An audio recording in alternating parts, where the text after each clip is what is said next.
She is one of the world's most renowned artists, chronicling her life of deep love and even deeper despair through her paintings. And now Frida Kahlo's life will be something that we can all be immersed in.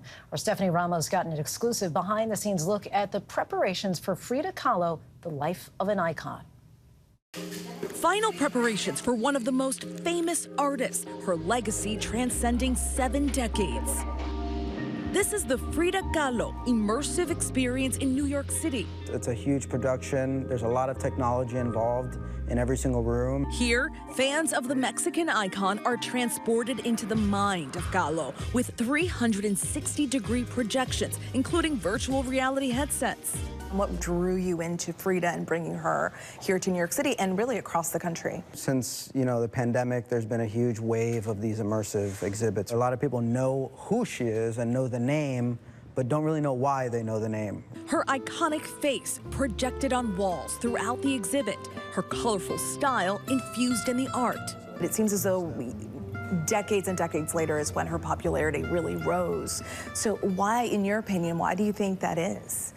I think it's a mix between, obviously when she did what she did and when she lived, it was an industry dominated by men, right? She was a woman doing what she was doing, and much less a Hispanic woman doing what she was doing, right? So she really broke barriers and just became like a global icon. Kahlo's actual self-portraits aren't here, but the immersive experience shines light on the tortured and passionate life of the icon, her own greatest inspiration.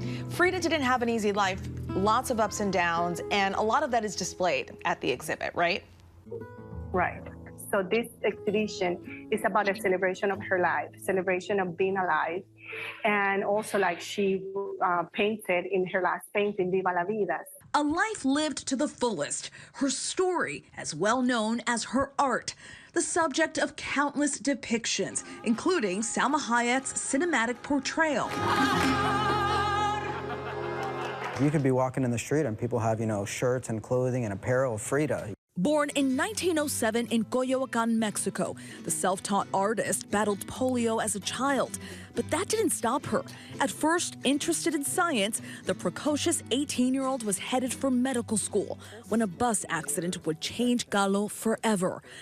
That moment encapsulated in this exhibit. It was a very traumatic event that could have defined her life to the worst, but defined her life to the best. Kahlo harnessing that trauma and excruciating lifelong pain into a career of surrealist art, leaning into her indigenous heritage.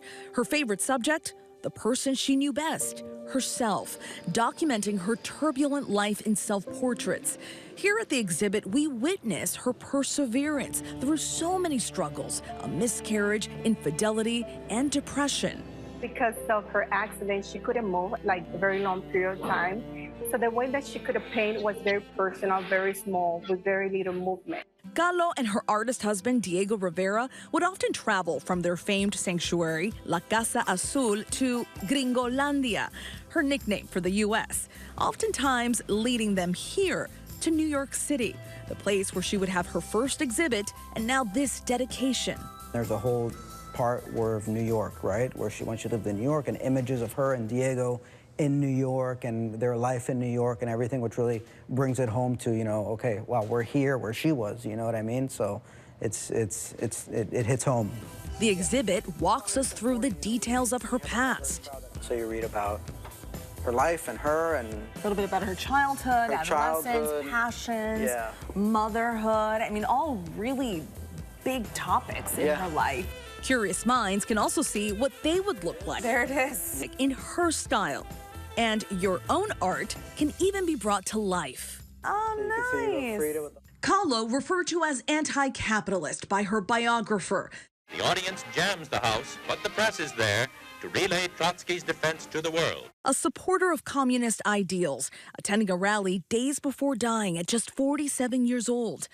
Decades later, with that famous set of eyebrows and piercing stare appearing on so many souvenirs, and now this immersive experience, what would Kahlo think of it all? I think she'll be really happy. During her lifetime, she made herself a persona to be known. We do use the income from the exhibition to get back to Mexico to balance that what Frida would have done. A feminist, a revolutionary, an inspiration to so many generations. In death, her star only growing brighter.